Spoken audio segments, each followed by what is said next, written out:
Good afternoon, everybody. My name is Crystal Holloman, a digital reporter at News 10.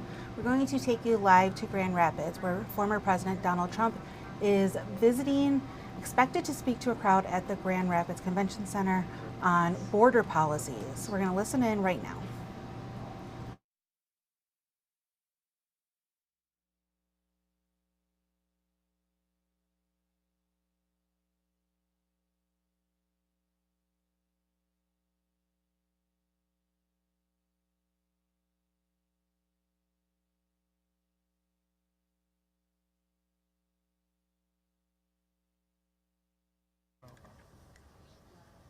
Ladies and gentlemen, please welcome the next President of the United States, President Donald J. Trump.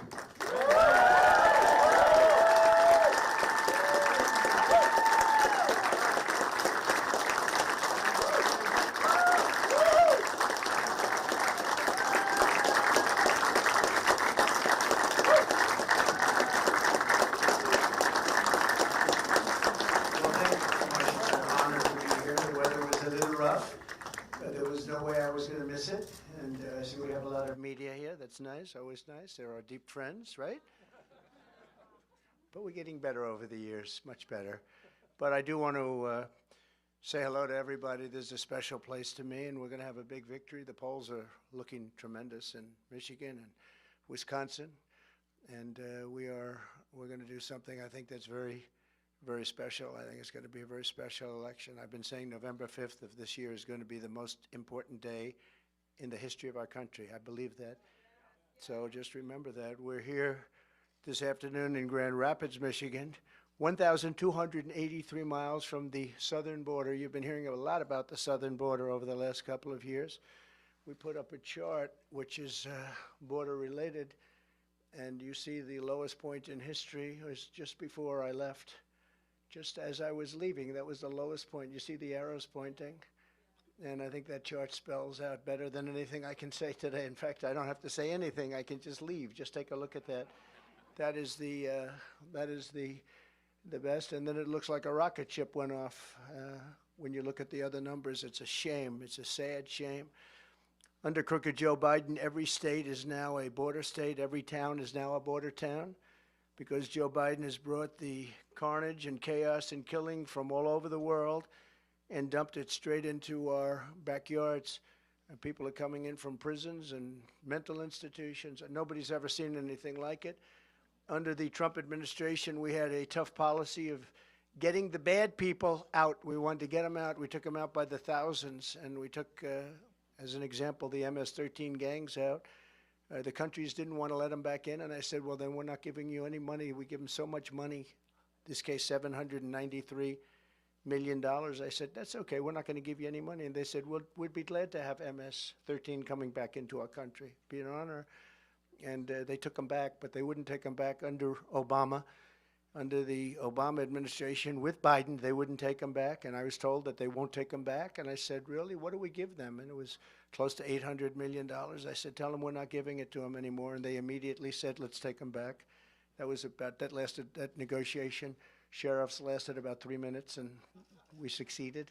That was an easy one. Now under Biden, the bad ones are coming in at a level that nobody ever thought was even possible. Nobody thought this was possible. In Venezuela, the crime is down 67% from what it was a year and a half ago, because they're taking all of their gangs and all of their criminals and they're depositing them into the United States of America. Venezuela, think of it, their crime. Wouldn't we love to have a statistic where crime is down 67%?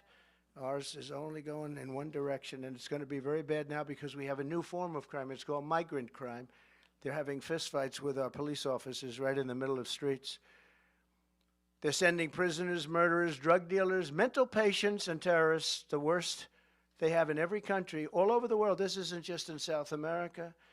They're coming from the Congo, from Yemen, from Somalia, from Syria. They come from all over the world, China. Many of them are military age, which is a very strange. You don't see very many women coming in, and you see a lot of them coming in about 19 to 25, 26 years old, and especially from China. We have 29,000 over the last few months. 29,000 from China, and they all seem to be perfectly fit for military service, ready for military service. It's crazy. This is country changing, it's country threatening, and it's country wrecking. They have wrecked our country. But I stand before you today to declare that Joe Biden's border bloodbath, and that's what it is. It's a bloodbath. They tried to use that term incorrectly on me 2 weeks ago. You know, it's all about misinformation. That's all they do is cheat on elections and disinformation, misinformation, fairly closely related, those two words. But they basically mean that it's all talk, but it's a border bloodbath, and it's destroying our country. It's a very bad thing happening. It's going to end on the day that I take office, which will be January 20th. It'll end. And thank you. I want to thank members of Congress. A lot of great congressmen are here, warriors, really. They've fought with me for a long time. John James, John Molinar, and Jack Bergman, they're great friends of mine, and they love your state. They love your state. I want to really thank and congratulate, because this guy has gone like a rocket ship. I've never seen it. Well, I have a couple of times. We've got a lot of people elected. Those endorsements are pretty good. But, you know, you still have to endorse the right person. Otherwise, it doesn't work. And your next U.S. Senator, Mike Rogers, who's going to be fantastic, wherever Mike is. Wherever Mike is. Thank you, Mike. Thank you, Mike. He was a great congressman. He was a tough guy, too. He had one little sabbatical. He went to CNN for a little while, and it's okay, you know. They say kind of it. But other than that, he's been great. Well, that's good, because now you'll get a few of the more moderate people who are being nice. But he's a very respected person. He's the one we wanted. He's the one that decided to do it, and he's going to be I think he's going to be a fantastic U.S. Senator, always respected at the highest level. And he was always fair to us, too. When he did his television thing, he was always fair, strong, fair. I also want to thank Michigan Senate Republican leader Eric Nesbitt. Where is Eric? I think you're around here someplace, Eric. Good. Great job you're doing, Eric. Michigan House Republican leader Matt Hall. Matt. Good. They stand right in the middle, those guys. Former Detroit Police Chief James Craig. Good guy, too. Good guy. Good guy. Knows his way around and has done a great job. Thank you very much. We have great support. I think he just supported Mike, actually, didn't he? Did I hear that? That's a big endorsement. That's a great endorsement. Thank you, James. Second best. Well, thank you. Actually, Mike went up 61 points. Can you imagine that? He went up 61 points, and that's really that's quite a raise. It went up in one night, and he's. I think that primary is over. I think he's focused now on the Democrat, and the Democrat's a radical left lunatic, and doesn't represent what Michigan stands for. I can tell you, doesn't represent the auto workers. Wants to do the all-electric cars all over the place that are all going to be made in China, and very bad. So I think that Mike Rogers is going to have tremendous success against her. Former Michigan Attorney General Bill Schuette, and thank you, Bill, very much. Thank you. And many other distinguished guests. We got a lot of people here, some ex-congressmen, some congressmen. I'm not going to go into it because we want to get down to business. We want to just get our country going again. We want to get the border closed, or we want to have people come into our country, but come in legally, right? Legally. Moments ago, I met with an incredible group of local law enforcement leaders to discuss how Michigan communities are being ravaged by a new form of crime, and that's the migrant crime that we name it. It should be called Biden migrant crime, but that's too long. But you'll always remember it was Biden that gave it to us. 11 days ago, right here in Kent County, a 25-year-old Michigan woman named Ruby Garcia, who's become a very well-known name, beautiful young woman, was savagely murdered by an illegal alien criminal. Under the Trump administration, this monster had been deported, thrown out of the country, wasn't going to be able to come back, because you just have to look at the charts. It was very, very hard to get in. But he came back, and we threw him out of the country, and crooked Joe Biden took him back and let him back in and let him stay in, and he viciously killed Ruby. The illegal alien charged with Ruby's really heinous killing, and this is somebody that had many, many arrests, including for some very bad crimes that he committed. And he was set loose to roam our streets, and in this case, set loose to roam in Michigan by politicians that are left and weak and stupid. On March 22nd, he shot 17-year-old Ruby. Actually, she was a beautiful, beautiful young woman. Ruby Garcia was shot multiple times with an illegally obtained handgun. Her body was dumped on the side of a highway, left to die, actually. Had a little life left to die. And Ruby passed away, and it's been a big story because it's so horrible. Some of these horrible stories, there's so many of them, you could go on for days, but some of them just, they resonate so much more for whatever reason. They're all so horrible, and there's so many of them. Now Ruby's loved ones and community are left grieving for this incredible young woman, remembering what they called her. They said she had just this most contagious laughter, and when she walked into a room, she lit up that room. And I've heard that from so many people. I spoke to some of her family. 2 months ago, another illegal alien criminal was sentenced in Kent County by executing a 22-year-old Grand Rapids woman while she was in the car with her 1-year-old baby, shooting her at least 5 times all over with a rifle at point-blank range, while the killer was wanted for outstanding attempted versions of various forms of strangulation. They were looking for this particular killer all over the country. He was allowed to come into our country by a very weak border policy. And just a few weeks ago, I met with the grieving family of Laken Riley. You know Laken, she was incredible, top of her class. Everything was the top. She was the top of everything. She was incredible. I met the parents, incredible people.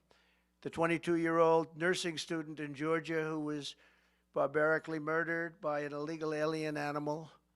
The Democrats say, please don't call them animals. They're humans. I said, no, they're not humans. They're not humans. They're animals. Nancy Pelosi told me that. She said, please don't use the word animal, sir, when you're talking about these people. I said, I'll use the word animal because that's what they are.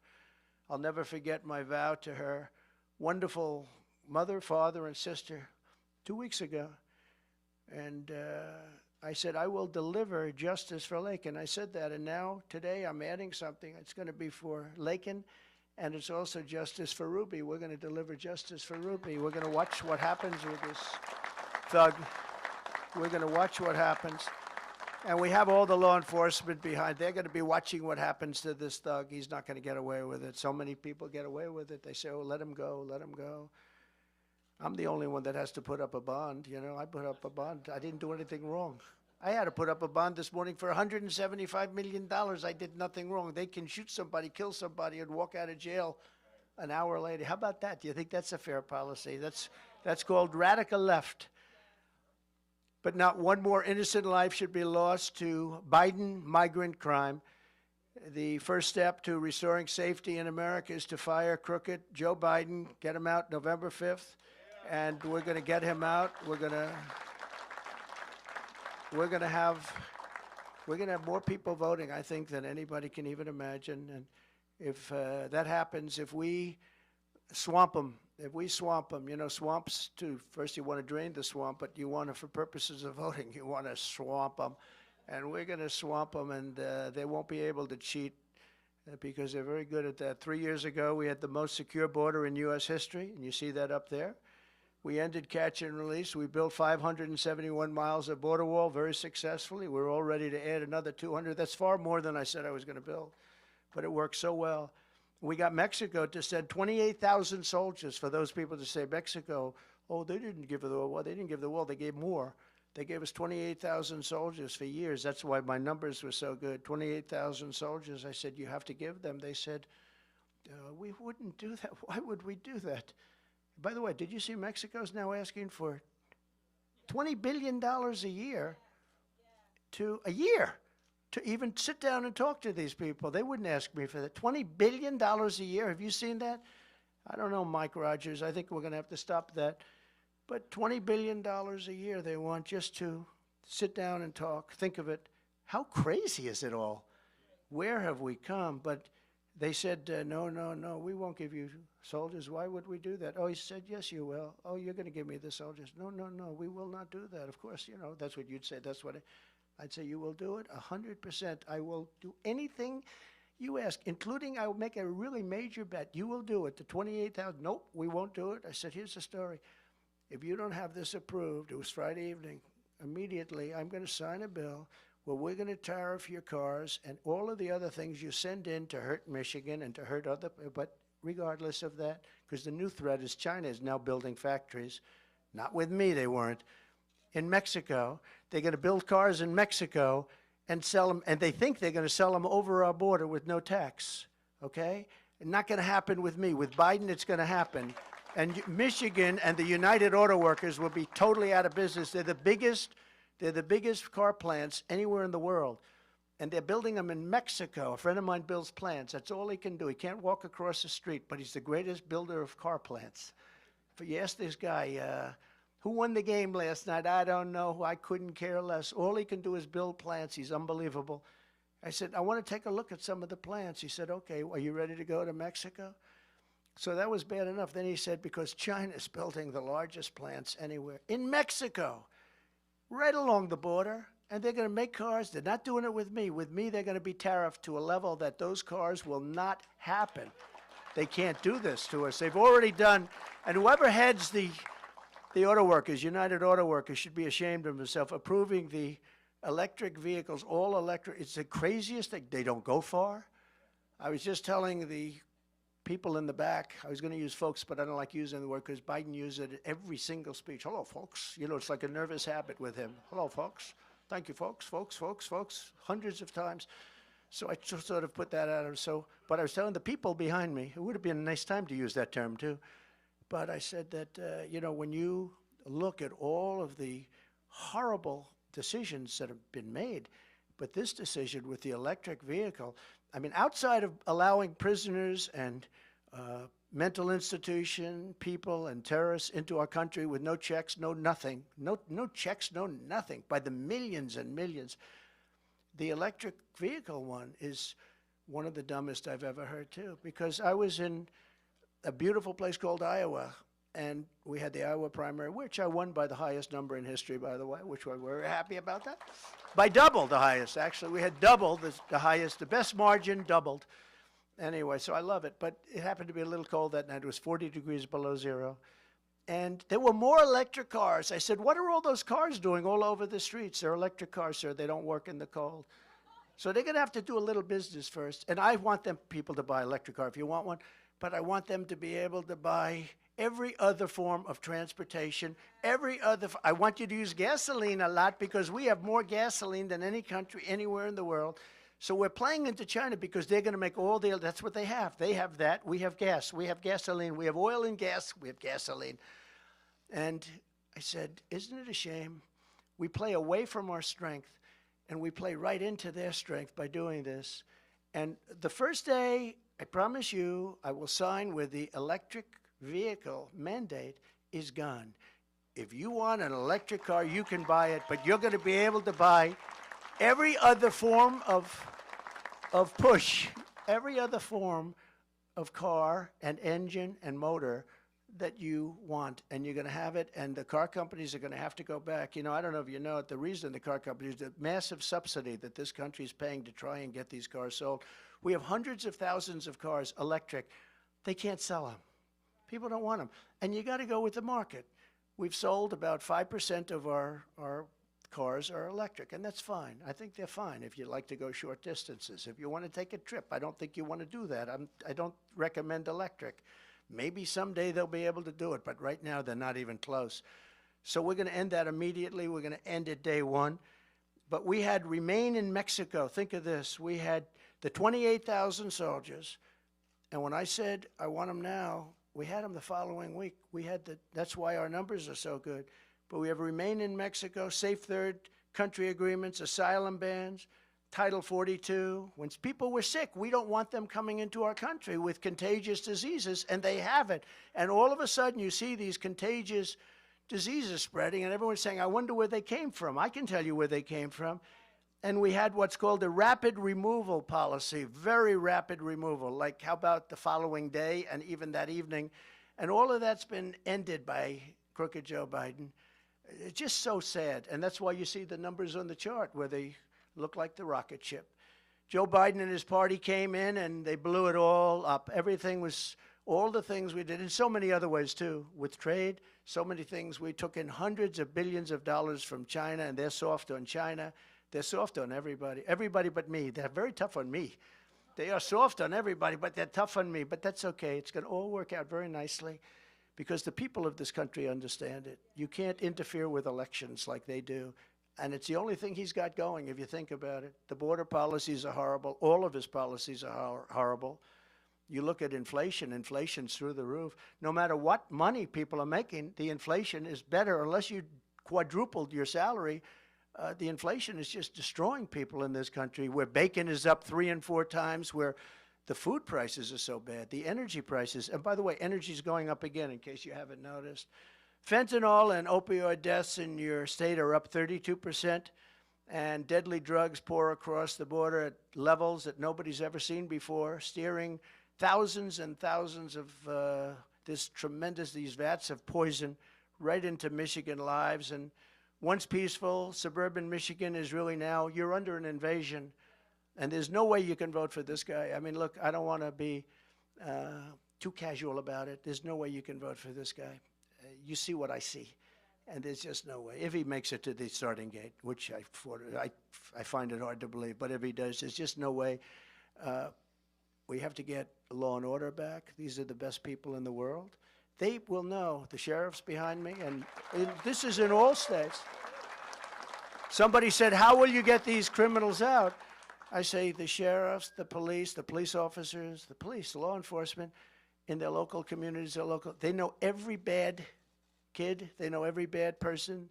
They know their first name, their middle name. They know their phone numbers. They have their cell phones. They have everything about them. They know exactly what to do and how to do it. These guys know exactly what I'm talking about, but we have to let them do their job. And we're going to work out a federal immunity for police so they're allowed to do their job without losing their house and their pension and everything else when the liberal governors and mayors don't back them.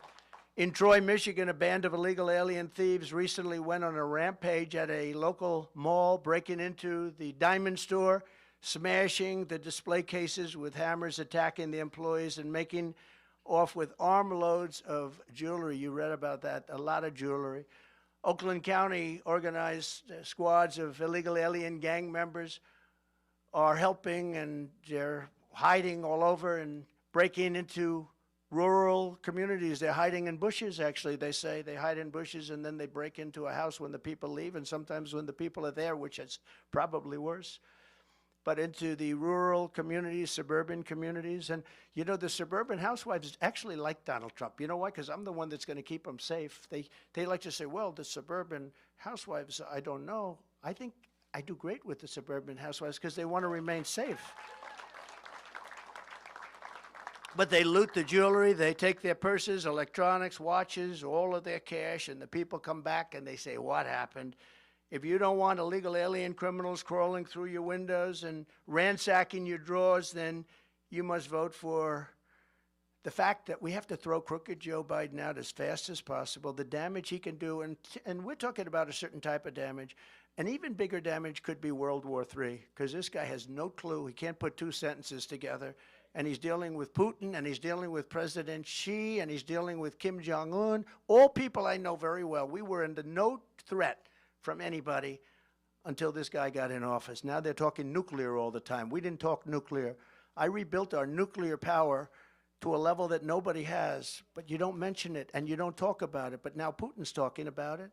And now Kim Jong-un again is talking about it. You had 4 safe years. You were safe because they respected your president and they respected the United States of America. And now you're not safe, I will tell you. We could end up in World War III with this lunatic. In various counties recently, 3 illegal alien migrants were arrested for soliciting sex from children, yet the radical left-wing governor, Gretchen Whitmer, a real beauty she is. I had to deal with her in COVID. She was the only one that was able to go sailing was her husband, right? Her husband went sailing, and everybody else is locked in their house. How did that work out? Not too good. But she's now pushing Michigan families to accept $500 a month to take illegal aliens into your homes. They don't say this for our veterans that are on the street. They don't say this for other people, but they say it for migrants coming in because they want them to vote, probably.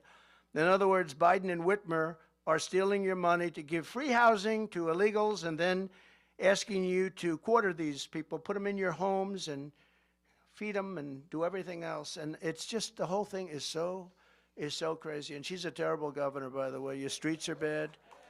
Everything's bad. She used to come to the White House. She was so nice, and then she'd go say, "I don't like that man." I say, "Wait a minute, I was very nice, wasn't I?" But when I'm president, instead of asking you to cram illegal aliens into your homes, I'll tell you that the illegal alien trespassers, they must go back to their homes. They have to go back because no country can withstand this invasion. There isn't a country in the world that can. I don't care how much money. And we owe $34 trillion.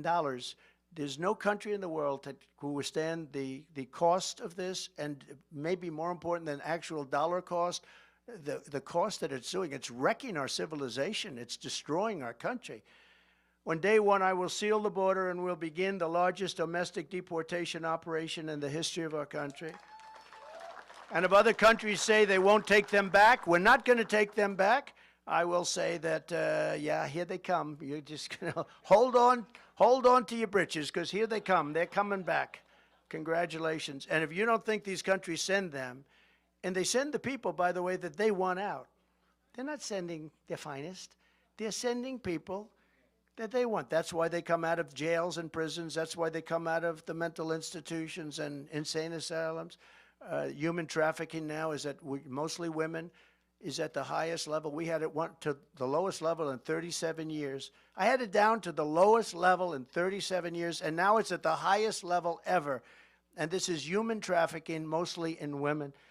We will stop the plunder, rape, slaughter, and destruction of our American suburbs, cities, and towns. We will end deadly sanctuary cities immediately. I will shift massive portions of federal law enforcement to immigration enforcement, and we will impose a naval blockade on the cartels, and we will hit the cartels very hard, but we're going to impose a naval blockade because when the land gets clogged, these are rather smart people. They go this way with the boats. They have some pretty good boats, too, I tell you. They have a lot of money. They have unlimited money. The money they've made more money than the corporations that you read about on the covers of the magazines don't make the kind of money these cartels are making. Now I'd like to invite some of the heroes, really, law enforcement professionals here to speak, say, for just a few minutes, the Biden border bloodbath. They want to talk about it, and we will talk about it. Our country is in trouble. We're a nation in decline. We're not going to let it happen. We've got to stop it. We've got to win on November 5th, and it's all going to stop, and it's going to stop very quickly. Thank you very much. If I could, I'll ask Police Officers Association of Michigan, President James Tiganelli, to come up. He's a fantastic man, respected all over the country. Thank you. James, please.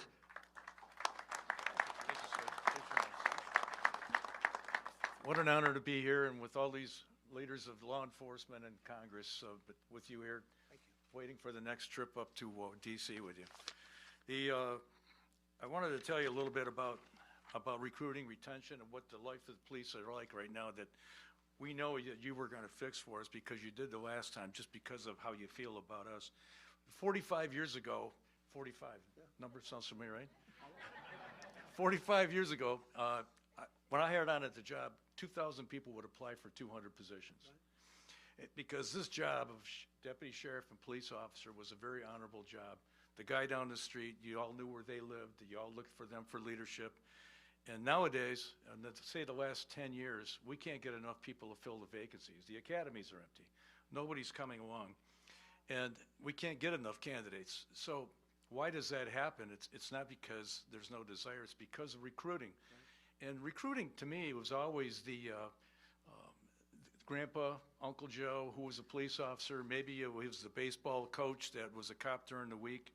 He was the guy that you respected. I didn't come from a law enforcement family, but I came up as a law enforcement officer because they were important to me. On the east side of Detroit, you needed to have a few friends in the PD. 5, this is now the most violent zip code in America, I believe. That's where I was at. But there's no way we can have a president of the United States that allows 3 million people a year or more, I'm sure, to come across to come out of our country illegally. We can't allow that to continue. It's, those who enter, they do so in the light of day. They do it by pushing aside our National Guard. Then they're handed a gift card, they're handed a telephone or an iPad, transportation to anywhere in the U.S. that they want to go. And then you want to tell these law-abiding people that are here, you have to obey the law. There seems like there's no real reason to do that anymore. And that's made it very hard to be policing, because people look to us, the law-abiding people look to us, but they're saying, what about that person? What about that? As you've talked about here today. My mom used to say it takes the wind out of your sails. You just kind of, everything calms down, and it's not so good. The felons that we arrest become misdemeanors, and then they become no bond, and then they become free guys really before we get our car cleaned out at the end of the shift. Why would you expect people to obey the law when millions are rewarded for disobeying it? I don't know how many officers must get injured or killed, or worse, the civilians out there that are injured or assaulted or killed and assaulted. We've heard about a couple of them here tonight. I know that we can fill these vacant jobs with good people. I know they're out there. I know we can recruit them, but we need a commander-in-chief that will give them just simple due process. You've talked about some of the things that are important to us, but they just need to know they've got somebody behind them a little bit instead of trying to push them backwards, pushing them forward. I think that'll help to restore the honor to this job that was once such an honorable one. I can promise you that our guys will put that suit on and go out and do the job for you. They really will, and they'll be better for all of the people in this room when that happens. We always were what stood between law-abiding citizens and chaos. You hear about it all night. You've talked about it here today. Instead of those efforts to make the United States look weak and poor and average, we need you. We need you to make America look great again. And I know you have that. I know it's there. Last week when you went to New York and you attended the viewing of Jonathan Diller, I just wanted you to know that brought honor to every police officer, every deputy sheriff, every law enforcement officer, wherever we were in this country. When we saw what you did, it was like, that's cool, that's us, that's a boost for all of us. It was so good. I hope that you'll consider with the Congress and the Senate here that we have that you'll support legislation to make a death penalty for killing a police officer while on duty. And I'll leave you with this. We supported you, we endorsed you in 2016. We were the first guys in Michigan. And you sent me a little video, and we still have it. We were proud to do it. We were there in 2020, and I'll tell you, we're here in 2024. And today, on behalf of 12,000 law enforcement people that the Police Officers Association of Michigan represent, we want you to accept our endorsement for President of the United States. Very important. You got it. You got it. Thank you for the time. Thank you very much. Wow. Thank you very much. That's very nice. That's a great honor, and thank you very much. And we will make you proud. We will make you proud. I do want to thank the family because I met with Stephanie. That's Jonathan's beautiful wife, Jonathan Diller, and I met with the whole family. These are incredible people. What happened to Jonathan should never have happened, and they were just devastated. But the spirit and the love and the numbers of police that were there, and firemen, firewomen, the number of people that were there was incredible. It just was incredible, but that's an incredible family, so we send our love. I said to Stephanie, he will not have died in vain. So, but I thank you very much for the endorsement. Thank you. So, if I might, we're going to do this very quickly. Sheriff Daniel Abbott, as you know, Van Buren County, highly respected, and he's going to say a few words. Thank you, Daniel. So I'll make this pretty brief. I was asked to hit on how the open borders are affecting us here in southwestern Michigan. Our county is actually on the southwestern part of Michigan, only Berrien's below us. I ran some numbers yesterday in our jail facility. 40% of our inmates in our jail in Van Buren County have out-of-county residency. Out of the 40% that do not live in our county that we're feeding every day, 10% of those have addresses from Mexico or Guatemala. Put that in perspective. We are a rural community. 10% of the folks in our jail are from Mexico or Guatemala. They're not in our jail by coincidence. We didn't just see them walking down the road and saying, you know what, I don't think you belong here. They're in our jail because they committed crimes. If you look at the heinous crimes that they committed, the one that really jumped out at us is all the violent sex crimes. And it's not just against adults. It's against our children as well in our community, and that's appalling. To go even further on that, with the open borders the way they are, when President Trump was in office, our narcotic unit was buying a ball of meth, which is 3.5 ounces of meth, for $300 to $350 for a ball. As of this past week, a ball is $85 because the market's flooded by the tons coming across the open borders and semis. And when I say tons, I mean tons. It used to be a thing of the past, or it is a thing of the past, folks doing, making the meth in their own residences. They don't do it anymore because the cartel's bringing it in by the tons. They're not having to make it inside their residences, hence the cheap amount that's going out and the amount that's on the street. It's disturbing. I've got a few bullet points I want to really drive home to you folks. Career law enforcement officers have faced incredible challenges these past 4 years for several reasons. The drastic rise in fentanyl as well coming over the border has touched just about every family in southwestern Michigan. You guys all see it on the news on a regular basis, all the ODs and domestic situations that we handle in law enforcement. We handle roughly 2 overdose deaths a week in our county. Keep in mind, our county is only 76,000 population. So at least twice a week, we're handling those. And those are numbers I ran yesterday. I just didn't make those numbers up. That's disturbing. It's getting in our schools. It's getting in our children's hands. It's very disturbing. It's killing our kids. It's poisoning our communities. It's making the jobs of law enforcement professionals much more difficult. The open southern border is the heart of lawlessness and crime you're witnessing. Make no bones about it.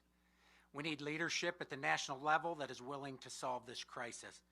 President Trump, without a doubt, is the leader we need to get the job done and get America safe.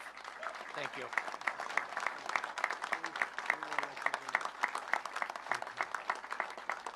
Thank you very much. Allegan County Sheriff Frank Baker to say a few words, please. Frank? Thank you, Frank. Thank you, Mr. President. It's truly an honor to be here today and talk about something that's very near and dear to my heart, as well as my fellow sheriffs, and that's safety within our communities. And one of the biggest things that we're facing now, and Sheriff Abbott mentioned it, is the crime, the level of crime we're seeing, but the amount of narcotics, the illegal narcotics, whether it's methamphetamine or fentanyl, it's devastating our communities. And something needs to be done about that. And the only way we can do anything is to secure the border. A lot of times people ask me, the border's a long way from Allegan County, and yes it is, but there's not a day goes by that's not impacting what happens in our county because of the amount of drugs that we're seeing. We used to be known as the meth capital of the world, jokingly people would say, because of the number of methamphetamine labs that we'd made arrests for. We don't make arrests for methamphetamine labs anymore.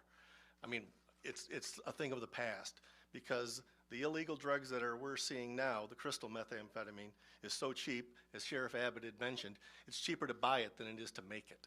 So we have a crisis on our hands and we need help.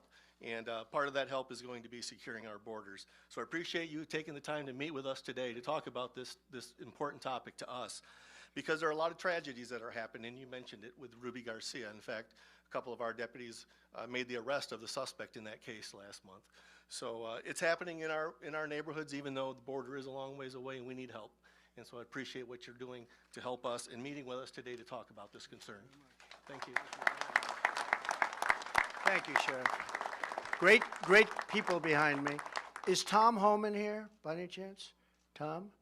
Tom Homan? Where's Tom Homan? Because I wanted to pay tribute to him. He is some man. And I know he was around here. I said hello. I said I might bring you up, but I'm not going to bring him up because he's not here. he had to get back to capture people. But I just want to thank Tom Homan. He has been so special. He's been so great on television. He's been so respectful of the job that we did as an administration. We had such great numbers, and we took over a tough situation, and we had great numbers. You know, in 2016, I ran on the border, and in 2020, we did such a good job, I couldn't even talk about the border. The people would say, sir, they don't want to hear about the border. I said, no, we did a great job. We have to talk about it. Sir, they don't care. You fixed the border's great. You see the numbers up there, the border's great. Nobody cares about the border. And now we have today. Today, the border is 100 times worse than it ever was in 2016. That was, I call it peanuts. That was peanuts. That was small time. And today it's the worst border anywhere, I think, in the world. There's never been a border like this anywhere in the world where millions and millions of people are coming. Thousands of people come over an hour. And there's never been anything like it. We're going to fix it. We're going to close it. And we're going to do many other things that we're not here to talk about, but we're going to make our country great again. We are not now a great country. We are a country that is in serious decline. And we're not going to let that happen to our country. We're going to fix the economy. We're going to get inflation under control. Inflation's up probably real numbers 50% in the last few years, and people are being destroyed just going to the grocery store. That's where I hear it the most. They go out for groceries. They can't believe it. They're paying 4 and 5 times more than they did 2 or 3 years ago. But we're going to fix our country. We're going to be respected again all over the world. I'm going to keep you out of World War III. We're not going to have World War III. Right now, the way we're going, you're going to have World War III. And we're going to do a real job. We gave you the largest tax cut in history, largest regulation cuts in history. We took care of our soldiers. We rebuilt our military. We beat ISIS, and we didn't go into any wars. Everyone said, remember when Hillary Clinton said, look at him, he's going to get us into wars. I got us out of wars. And but we knocked out ISIS, and we knocked out everything we had to do, and we rebuilt that military to a level. Unfortunately, he gave a lot of it away to Afghanistan. But as much as it was a small portion compared to what we did. We rebuilt our entire military, and I'm very proud of it. We have a great military. They're not woke like people think. A couple of people on top are. They'd like to be, but we're not. Our military is amazing. What they did with ISIS, it was supposed to take 4 years, and it took me a couple of months to knock out ISIS, 100%. You remember I had it down to 97%, and the media started saying, sir, it's not 100%. I said, I've got problems. I better do it. So we took a few more weeks, and we got it down to 100%, and they admit it. And just one of those things. But the people behind me are incredible people. They're heroes. They're heroes. And you have a couple that are going to be elected very soon, and they're going to do a real job. They love Michigan. They love the country, and they're going to do a real job. It's an honor to be here. I'll be back a little bit before November 5th. I'll be back as many times, because this is a very important state. You win Michigan, you win the election. You win Michigan, you're going to win the election. And so we'll be back, and we'll be back to Wisconsin. I'm heading for Wisconsin right now, and we're going to be back there quite a bit too. We're going to put it all out, because if we don't win on November 5th, I think our country is going to cease to exist. It could be the last election we ever have. I actually mean that. We don't win. I think this could be the last election we ever have. That's where our country's going. So I just want to thank you all. Thank you very much. And I just want to thank you all very much. It's an honor. I'll see you soon. And again, give these people a big round of applause. Thank you very much. Thank you.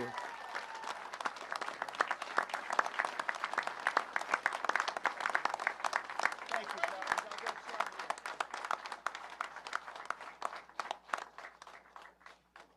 Mr. President, do you support the 6-week abortion ban on the Florida Supreme Court?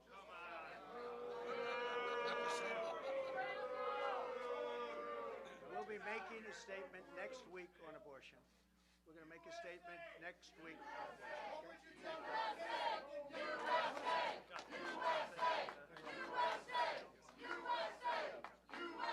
Sir, God bless you, sir. Mr. President, what would you tell Prime Minister Netanyahu?